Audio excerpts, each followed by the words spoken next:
வணக்கம் நண்பர்களே, எல்லாரும் எப்படி இருக்கீங்க? நான் ரொம்ப நல்லா இருக்கேன். இன்னைக்கு வீடியோ வந்து தங்கம் வாங்குறப்ப நம்ம வந்து எந்தெந்த விஷயங்கள்லாம் வந்து கவனிக்கணும் அப்படின்றத வந்து டீட்டெயில்ஸ் சொல்றேன் அப்படின்னு சொல்லிட்டு நான் இதுக்கு முன்னாடி வீடியோல சொல்லியிருந்தேன். நிறைய பேர் வந்து அதெல்லாம் சொல்லுங்க, நிறைய பேத்துக்கு அது வந்து யூஸ் ஆகும் அப்படின்ற மாதிரி சொல்லியிருக்கிறீங்க. எப்படியெல்லாம் ஏமாறுறோம், ஒரு தங்கம் அப்படின்றது வந்து வாங்க போறப்போ நம்ம எப்படியெல்லாம் ஏமாறுறோம் அப்படின்றது தான் வந்து இதுல உண்மை. நம்ம வந்து ஏமாறுறோமா இல்லை ஏமாற்றப்படுறோமா அப்படின்றது தான் நம்ம வந்து கவனிக்கணும். நம்ம வந்து கேர்ஃபுல்லா இருக்கிறோம், கொஞ்சம் விவரமா இருக்கிறோம் அப்படின்றப்ப கண்டிப்பா நம்மள வந்து ஏமாத்த முடியாது. அப்ப நம்ம தான் ஏமாந்துட்டு இருக்கோம் இல்லையா? ஸோ நம்ம வந்து நம்மள திருத்திக்கிறோம், நிறைய விஷயங்கள் தெரிஞ்சுக்கிறோம். நம்ம வந்து அன்றாடம் பயன்படுத்துறது தான் தங்கம் அப்படின்றது வந்து நம்ம ஏதோ ஒரு வகையில வந்து தினமும் நம்ம வந்து போட்டுட்டு இருக்கிறோம் இல்லையா? வாங்குறோம், அதை வந்து வாங்குறதுக்கு வந்து நிறைய ஆர்வம் காட்டுறோம். அதில் இன்வெஸ்ட் பண்றது மூலமா நம்ம லைஃப் வந்து நல்லா இருக்கும் அப்படின்றதுனால நம்ம வந்து நிறைய தங்கம் வந்து வாங்குறதுக்கு ட்ரை பண்ணுவோம். அவங்கவுங்களுடைய இன்கம்க்கு தகுந்தது மாதிரி நம்ம வந்து கொஞ்சமாவது தங்கத்துல இன்வெஸ்ட் பண்ணுவோம். ஸோ அப்படி வந்து இன்வெஸ்ட் பண்ணி நம்ம வாங்குறது சும்மா சாதாரணமான ஒரு விஷயம் கிடையாது. ஏன்னா ரொம்ப ரொம்ப ரொம்ப கஷ்டப்பட்டு உழைக்கிற பணத்துல வந்து ஓரளவுக்கு நம்ம வந்து சேமிச்சு வைக்கணும் அப்படின்றது வந்து ஃபர்ஸ்ட் வந்து நம்ம தங்கத்துக்கு தான் கொடுப்போம். 2வது வீட்ல பெண் குழந்தைங்க இருக்கிறாங்க அப்படின்றப்போ, அவங்களுக்கு போட்டு அழகு பார்க்கறதுக்கு அப்படின்றது மாதிரி நம்மளுடைய பயன்பாடு தங்கத்து கூட இருக்கக்கூடிய நம்மளுடைய அந்த பயன்பாடுன்றது வந்து ரொம்ப அதிகம். அப்படின்றப்போ நம்ம அத வாங்குறதுக்கு வந்து ரொம்பவே கேர்ஃபுல்லா இருக்கணும். நெறைய விஷயங்கள் தெரிஞ்சுக்கணும். ஒரு பேசிக்கா ஒரு 10, 15 விஷயம் வந்து நம்ம வந்து தெரிஞ்சுக்கணும். இதுல நான் சொல்லியிருக்கிறது எல்லாமே வந்து நான் வந்து அனுபவப்பட்டு தெரிஞ்சுக்கிட்டது. நான் வந்து நெறைய தங்கம் வாங்குவேன் அப்படின்றது வந்து உங்க கூட ஷேர் பண்ணியிருக்கேன். அப்படி வாங்குறப்போ நான் கொஞ்சம் கொஞ்சமா கத்துக்கிட்ட விஷயங்கள் தான் வந்து நான் உங்ககிட்ட சொல்றேன். இப்ப இந்த வீடியோல சொல்லியிருக்க விஷயங்கள தவிர, வேற ஏதாவது கூட இருக்கலாம். நெறைய விஷயங்கள் வந்து உங்களுக்கு தெரிஞ்சிருக்கலாம். எனக்கு என்ன தெரிஞ்சிருக்குமோ, நான் என்ன கத்துக்கிட்டேனோ, அத வந்து உங்க கூட ஷேர் பண்ணிக்கிறேன். இது மூலமா வந்து இதுவரைக்கும் நான் ஏமாத்தப்படல அப்படின்றது வந்து எனக்கு ஷூரா தெரியும். ஏன்னா நான் வந்து கொஞ்சம் கொஞ்சமா கத்துக்கிட்ட விஷயங்கள் வந்து நான் கொஞ்சம் கேர்ஃபுல்லா இருக்கிறதுக்கு வந்து பயன்பட்டுருக்கு. ஸோ அத வந்து உங்ககிட்ட சொல்றேன். நான் வந்து முன்னாடியே சொன்னது மாரி நம்ம வந்து ஏமாறுறோமா, இல்ல ஏமாத்தப்படுறோமா அப்படின்றதுல தான் விஷயம் இருக்கு. கண்டிப்பா நம்ம வந்து ஏமாறவும் கூடாது, ஏமாத்தப்படுறதுக்கு வாய்ப்பு குடுக்கவும் கூடாது. ஸோ நம்ம வந்து விவரமா இருக்கணும். நெறைய பேர் வந்து கமெண்ட் போட்டதுனால தான் இந்த மாரி ஒரு வீடியோ வந்து நம்ம சொல்லணும். ஏன்னா நெறைய பேர் கேட்டிருந்தாங்க. அவங்க கேட்டிருந்த கேள்வியெல்லாம் பார்த்தீங்கன்னாக்க, தங்கத்த பத்தின எந்த ஒரு விஷயமே தெரியாதது மாரி தான் நான் வந்து ஃபீல் பண்ணேன். எனக்கும் ரொம்ப அதிகம் தெரியும் அப்படின்றது கிடையாது. நான் முன்னாடியே சொன்னது மாதிரி, நான் வந்து அனுபவப்பட்டு தெரிஞ்சுக்கிட்ட விஷயங்கள் தான். அப்படின்றப்போ ஒரு பேசிக்கான விஷயங்கள் கூட நம்ம வந்து தெரிஞ்சுக்காம இருக்கிறோமே அப்படின்றது மூலமா இந்த வீடியோ வந்து எடுக்கணும்னு நெனச்சேன். 2வது நம்ம உழைச்சு சம்பாதிக்கிற பணத்த வந்து வேஸ்ட்டா யாரோ ஒருத்தர்ட்ட கொண்டு போய் குடுக்கக்கூடாது அப்படின்றது வந்து நான் உறுதியா இருக்கிறேன். அதனால வந்து இந்த வீடியோ வந்து சொல்றேன்.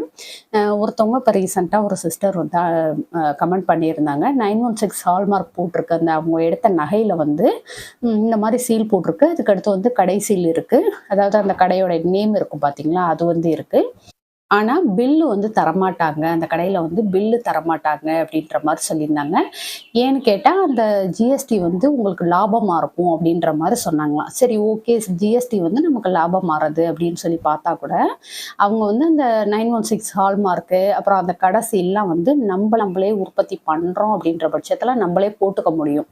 நம்பளே வந்து இந்த கடை சீலு, அந்த 916 அப்படின்ற விஷயங்கள்லாம் வந்து போட்டுக்க முடியும். இத வந்து கண்ட்ரோல் பண்றதுக்கு தான் இந்த ஹெச்யூஐடி அப்படின்ற ஒரு விஷயமே கொண்டு வந்தாங்க. அது ஃபர்ஸ்ட்டு நல்லா புரிஞ்சுக்கோங்க. நம்ம வந்து இந்த மாரி இந்த ஹால்மார்க் போடுறது, அதுக்கடுத்து அந்த கடையோட நேம் வந்து சீல் பண்ணியிருக்கு. அதெல்லாம் வந்து ஜென்ரலா யார் வேணா பண்ணலாம். அதாவது நகை தயாரிக்கிறவங்க போட்டுக்குவாங்க அது மாதிரி. நான் வந்து இது பார்த்துருக்கேன். நான் வந்து நகை செய்ய குடுத்தப்போ, அவங்க வந்து இந்த மாரி 916 ஹால்மார்க்கு, அதுக்கடுத்து அவங்களுக்குன்னு ஒரு பேர் வச்சிருப்பாங்க இல்லையா? அந்த பட்ற நேம் அது வந்து அதில ஒரு ஷார்ட் ஃபார்மா போட்டிருப்பாங்க. இதெல்லாம் வந்து ஜென்ரலா போடக்கூடியது தான். அவங்க வந்து எடுத்தது வந்து 8 கிராம் செயின் எடுத்திருக்கிறாங்க. அதாவது 1 பவுண்ட் செயின் எடுத்திருக்காங்க. அதில பார்த்தீங்கன்னா, அந்த ஹூக் வர்ற இடத்துக்கிட்ட வந்து வெள்ள கலர்ல ஏதோ இருக்கு. எனக்கு பயமா இருக்கு சிஸ்டர் அப்படின்னு சொல்லிட்டு கேட்டிருந்தாங்க. நீங்க போயிட்டு கடையிலேயே கேளுங்க. ஏன் அது ஒயிட் கலரா இருக்கு அப்படின்றத வந்து கேளுங்க அப்படின்னு சொல்லியிருந்தேன். அது வந்து அந்த செயின் வந்து லென்த்தா பண்ணுவாங்களாம்.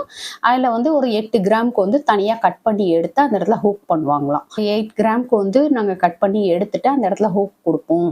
அத வந்து பத்த வைப்போம் அப்படின்ற மாரிக்கு சொல்லியிருக்கிறாங்க. அந்த இடம் வந்து அந்த கட் பண்ணி எடுத்ததுனால, உருகி வர்றது வந்து அந்த ஒயிட் கலர்ல தான் வரும் அப்படின்ற மாதிரி சொல்லியிருந்தாங்க. நான் வந்து 22 கேரட் தங்கமான்னு சொல்லி வேற கடையில குடுத்து செக் பண்ணுங்கன்னு சொல்லியிருந்தேன். அவங்க அது பண்ணாங்களா என்னன்றது எனக்கு தெரியல. அதுக்கடுத்து அவங்க டீட்டெயில் ஒண்ணும் அனுப்பல.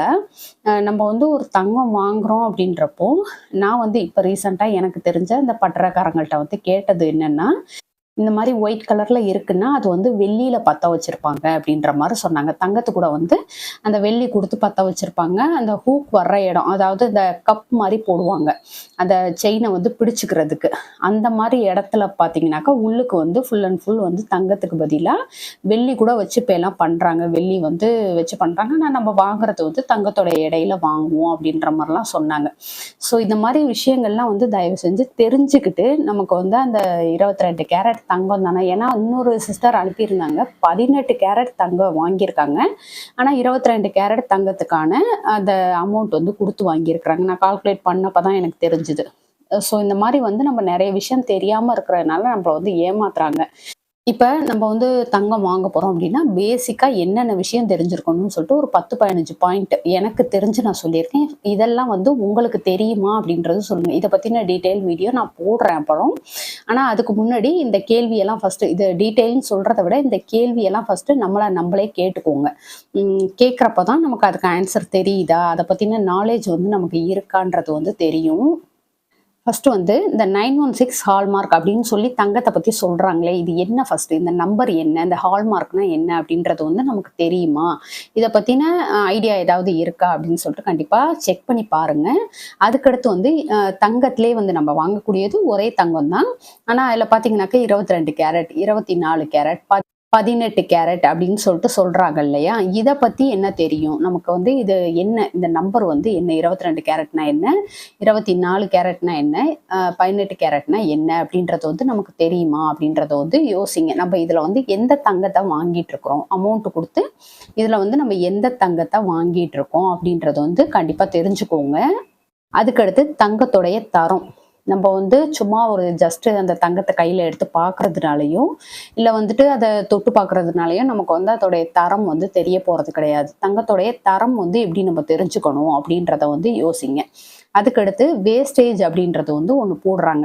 நம்ம வாங்கக்கூடிய தங்கத்துக்கு வேஸ்டேஜ் அப்படின்ற ஒண்ணு போடுறாங்க. அந்த வேஸ்டேஜ் அப்படின்றது வந்து நம்ம கிட்ட குடுக்குறாங்களா? இல்லையே! அவங்க தானே வச்சுக்கிறாங்க. அப்ப அதுக்கு நம்ம என்னத்துக்கு பணம் குடுக்கணும்? அது என்ன ஃபர்ஸ்ட் வேஸ்டேஜ் அப்படின்னா என்ன? அப்படின்றத வந்து தெரிஞ்சுக்கிறதுக்கு ட்ரை பண்ணுங்க. அதுக்கடுத்து வேஸ்டேஜ் கால்குலேஷன் வந்து உங்களுக்கு போட தெரியுமா? எப்படி வந்து வேஸ்டேஜ வந்து கணக்கு பண்றது? அவங்க ஒரு பெர்சன்ட்ல வந்து போட்டிருந்தாங்க. இப்ப ரீசென்ட்டா ஒரு சிஸ்டர் வந்து அனுப்பியிருந்தாங்க.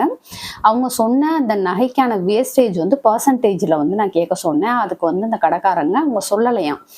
பெர்சன்டேஜ் எல்லாம் எதுக்குமா? நீங்க வந்து 2 கிராமுக்கு இத்தனை மில்லிகிராம் வந்து வேஸ்டேஜ் அப்படின்ற மாதிரி சொல்லியிருந்தாங்க. ஆனா நான் கால்குலேட் பண்ணி பார்த்தப்போ 30% வந்து வேஸ்டேஜ் போட்டிருந்தாங்க. என்ன ஒரு 2 கிராம் நகைக்கு 30% வந்து வேஸ்டேஜ் போட்டிருந்தாங்க. அது கே ரொம்ப ஷாக்கா இருந்தது. என்னடா இது இப்படி பணத்த வந்து கொள்ளையடிக்கிறாங்களே அப்படின்ற மாரி. இதுவே நமக்கு வந்து கால்குலேஷன் தெரிஞ்சிருந்ததுன்னா, நம்ம வந்து யார்ட்டயும் கேட்க வேணாம். நம்ம அந்த ஸ்பாட்லயே அங்கேயே வந்து வெயிட் அவங்க சொல்றப்பவே நம்ம வந்து கால்குலேட் பண்ணி பார்த்தோம் அப்படின்னாவே நமக்கு வந்து அது அநியாய கொள்ளை அப்படின்றது தெரிஞ்சு போயிடும். நம்ம அங்க வாங்குறத தவிர்த்துக்கலாம். ஸோ அதனால கண்டிப்பா அந்த வேஸ்டேஜ் கால்குலேஷன் வந்து தெரியுமா நமக்கு அப்படின்றத வந்து பாருங்க. நான் முன்னாடியே சொன்னது மாரி அந்த ஹால்மார்க் சீலு, கடை சீல்லாம் வந்து போடுறதுக்கு வந்து கட்டுப்பாடு கொண்டு வரணுன்றதுக்காக அந்த ஹெச்யூஐடி அப்படின்ற ஒரு விஷயத்த வந்து சென்ட்ரல் கவர்மெண்ட் வந்து கொண்டு வந்தாங்க. இத பத்தின டீட்டெயில் தெரியுமா நமக்கு? இதுல என்ன பெனிஃபிட் நமக்கு இருக்கு அப்படின்றதையுமே வந்து கண்டிப்பா தெரிஞ்சுக்கிறதுக்கு வந்து முயற்சி பண்ணணும். தங்க நகை வாங்குறோம் அப்படின்றப்போ, அந்த பில்லோட வாங்குறோம்னாக்கா, அதில வந்து போட்டிருப்பாங்க. எம்சி சார்ஜ், ஹெச்எம்சி சார்ஜ் அப்படின்னு சொல்லிட்டு போட்டிருப்பாங்க. இது என்ன அப்படின்றத வந்து தெரிஞ்சுக்கிறதுக்கு முயற்சி பண்ணுங்க. அதுக்கடுத்து வந்து சிறிய கடையில வந்து தங்கம் வாங்குறது நல்லதா? அப்படின்றத வந்து யோசிக்கணும். இத பத்தின இப்ப நான் சொல்லியிருக்க பாயிண்ட்ஸ் எல்லாத்துக்குமே வந்து உங்களுக்கு தனித்தனியா நான் வீடியோ போடுறேன். ஏன்னா நம்ம வந்து தங்கத்த வாங்குறது வந்து ஒரு பெரிய விஷயம் கிடையாது. அத வந்து நல்ல தங்கமா வாங்கணும். நம்ம குடுக்குற காசுக்கு நமக்கு கரெக்ட்டான தங்கம் கிடைக்கணும். அதுதான் வந்து நம்மளோட வந்து புரிஞ்சுட்டு வாங்க ஆரம்பிக்கணும் அந்த விஷயத்த.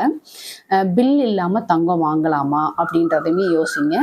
அதுக்கடுத்து வந்து சிட்டு போட்டு நகை வாங்குறோம் இல்லையா, அது வந்து நல்லதா, இல்லை கோல்டு காயினாக எடுத்து வைக்கிறது நல்லதா அப்படின்றதையுமே வந்து நம்ம வந்து தெரிஞ்சுக்கணும். ஏன்னா இன்வெஸ்ட்மெண்ட் அப்படின்னு வந்துருச்சுனாவே நம்ம வந்து அதில் என்ன ஏதுன்னு தோண்டி தோண்டி தெரிஞ்சுக்கணும். தெரிஞ்சுட்டு தான் இன்வெஸ்ட் பண்ணணும். சும்மா அவங்க சொன்னாங்க, இவங்க சொன்னாங்க, அவங்க என் ஃப்ரெண்டு வந்து இவ்வளோ வச்சுருக்குறாங்க, நான் அதனால சேமித்தேன், என் ஃப்ரெண்டு சொன்னாங்க அதனால அந்த கடையில் சிட்டு போட்டேன், அந்த மாதிரிலாம் இல்லாமல் ஒரு விஷயத்தில் போய் நம்ம பணம் போடுறோன்னா அதில் இன்வெஸ்ட்மெண்ட், அது வந்து இன்வெஸ்ட்மெண்ட், நம்ம உழைக்கிற பணத்தை இன்வெஸ்ட் பண்ணுறோம், அதை வந்து கரெக்டான இன்வெஸ்ட்மெண்ட் நம்ம பண்ணுறோமா அப்படின்றது வந்து கண்டிப்பாக தெரிஞ்சு வச்சுட்டு பண்ணுறதுனால நமக்கு வந்து நிறைய பெனிஃபிட் இருக்குது அதில். அது எல்லாமே வந்து உங்களுக்கு சொல்கிறேன். அதுக்கடுத்து வந்து பழைய தங்கத்தை கொடுத்துட்டு புதிய தங்கமாக வாங்கலாமா அப்படின்ற மாதிரி நிறைய பேர் கேட்குறீங்க. அதில் வந்து லாபம் இருக்கா அப்படின்றது வந்து சும்மா ஒரு கமெண்ட்ல வந்து நான் சொல்கிறது மூலமாக உங்களுக்கு வந்து புரிய போகிறதில்ல. அதை வந்து டீட்டெயில்டாக சொல்கிறப்ப தான் சரி ஓகே இதில் வந்து இவ்வளோ விஷயம் இருக்குது, நம்ம வந்து இதுபடி செய்யலாம் அப்படின்ற மாதிரி உங்களுக்கு ஒரு ஐடியா கிடைக்கும். அதுக்கடுத்து வந்து நான் முன்னாடியே சொன்னது மாதிரி எம்சி சார்ஜுன்றது வந்து 10% போட்டிருந்தாங்க, வேஸ்டேஜ் வந்து 9% போட்டிருந்தாங்க, நோ ஜிஎஸ்டி. இப்படி சொல்கிறது வந்து நமக்கு லாபமா? இது ஏதாவது கால்குலேஷன் உங்களுக்கு தெரிஞ்சதுன்னா நீங்கள் போட்டு பாருங்கள், உண்மையாகவே ஷாக் ஆகிடுவீங்க. இந்த மாதிரி நிறைய வகைகளில் வந்து நம்ம ஏமாற்றப்பட்டுட்டு இருக்கிறோம். அதுக்கடுத்து 2 கிராம் எடுத்தோம்னாக்கா 600 மில்லிகிராம் வந்து வேஸ்டேஜ் அப்படின்னு சொல்லியிருந்தாங்க. இதையுமே பர்சன்டேஜ் உங்களுக்கு தெரிஞ்சதுன்னா போட்டு பாருங்க. போட்டு பார்த்தீங்கன்னா இது வந்து நமக்கு லாபமா நஷ்டமா அப்படின்றது வந்து தெரிஞ்சுக்கலாம். அதுக்கடுத்து வந்து இன்னொரு சிஸ்டர் வந்து 22 கேரட் நகையா இல்லை 916 நகையா அப்படின்ற மாதிரி கேட்டிருந்தாங்க. நம்ம வந்து அந்த நகை பற்றின வீடியோ போட்டிருந்ததில் வந்து கேட்டிருந்தாங்க. இந்த 22 கேரட்டு 916 இதெல்லாம் வந்து நம்ம தெரிஞ்சு தான் கேட்குறோமா, இதை பற்றின என்ன தெரிஞ்சிருக்கோம் நம்ம அப்படின்றத வந்து கண்டிப்பாக வந்து கற்றுக்கணும். நம்ம கற்றுக்கிட்டா தான் நம்ம வந்து நம்மளை யாரும் ஏமாற்ற மாட்டாங்க. ஏமாத்துறதுக்கும் இடம் கொடுக்காம நம்ம வந்து நம்ம உழைச்ச பணத்துக்கு கரெக்டான தங்கம் வாங்க முடியும். இது எல்லாமே நான் வந்து நகை எடுக்கிறப்போ நானாக தெரிஞ்சுக்கிட்ட விஷயங்கள், கேட்டு தெரிஞ்சுக்கிட்டது, சரி ஓகே இன்னொருத்தவங்க சொல்கிறத வச்சு தெரிஞ்சுக்கிட்டது, இந்த மாதிரி வந்து கற்றுக்கிட்டு தான் வந்து இப்போ ஓரளவுக்கு நகையை பற்றின நாலேஜ் வந்து இருக்குது. அதை தான் உங்கள் கூட வந்து ஷேர் பண்ணியிருக்கேன். இப்போ இதில் கேட்டிருக்கக்கூடிய இந்த 10-14 கேள்விகளில் வந்து உங்களுக்கு இதெல்லாம் யோசிச்சு பாருங்கள். இந்த மாதிரி ஒரு விஷயம் இருக்குது, நகையில் வந்து இதெல்லாம் இருக்குது, நகை எடுக்க போகிறோம் அப்படின்றது வந்து ஒரு சும்மா சாதாரண விஷயம் கிடையாது. நம்ம பாட்டுக்கு போனோம், கையில் இருக்க அமௌண்ட்டை கொடுத்தோம், ஏதோ ஒரு நகையை எடுத்துகிட்டு வந்தோம் அப்படின்றது வந்து நகை எடுக்கிறது கிடையாது. நம்ம வந்து அதை பற்றின தெரிஞ்சுக்கிட்டு நகை எடுக்கணும். அப்போ தான் நமக்கு வந்து லாபமாக இருக்கும். யாரோ ஒருத்தருக்கு நம்ம உழைச்ச பணத்தை வந்து வேஸ்ட்டாக கொடுக்கறதுக்கு பதிலாக நமக்கு கரெக்டான அளவில் வந்து எல்லாம் கிடச்சிது அப்படின்னாவே நம்ம வந்து லைஃப் வந்து முன்னேறுவோம். ஸோ கண்டிப்பாக இதெல்லாம் வந்து யோசிச்சு பாருங்கள். இதை பற்றின டீட்டெயில்டு வீடியோ வேணுமா அப்படின்றதையுமே சொல்லுங்கள். நான் ஒவ்வொன்றுத்துக்கும் வந்து தனித்தனியாக போஸ்ட் பண்ணுறேன். ஏன்னா இது வந்து ரொம்ப இம்பார்ட்டண்ட்டு. நம்ம வந்து தங்கம் வாங்குங்க, இப்படி செய்வீங்க அப்படி செய்வீங்கன்னு சொல்கிறதுக்கு பதிலாக அந்த தங்கத்தை பற்றின ஃபஸ்ட்டு நாலேஜ் வந்து நமக்கு இருந்ததுன்னாவே நம்ம ஆட்டோமேட்டிக்காக எப்படி சேமிக்கணுன்றதை வந்து நம்ம தெரிஞ்சுக்கலாம். ஸோ கண்டிப்பாக இதை பற்றின டீட்டெயில் வேணும்னா சொல்லுங்கள், நான் வந்து போஸ்ட் பண்ணுறேன். ஓகே ஃப்ரெண்ட்ஸ், இந்த வீடியோ உங்களுக்கு பிடிச்சிருந்தா லைக் பண்ணிக்கோங்க, உங்கள் ஃப்ரெண்ட்ஸுக்கும் ஷேர் பண்ணுங்கள். நம்ம திருச்சி தமிழச்சி யூடியூப் சேனலை கண்டிப்பாக சப்ஸ்கிரைப் பண்ணிட்டு பாருங்கள். தேங்க்யூ.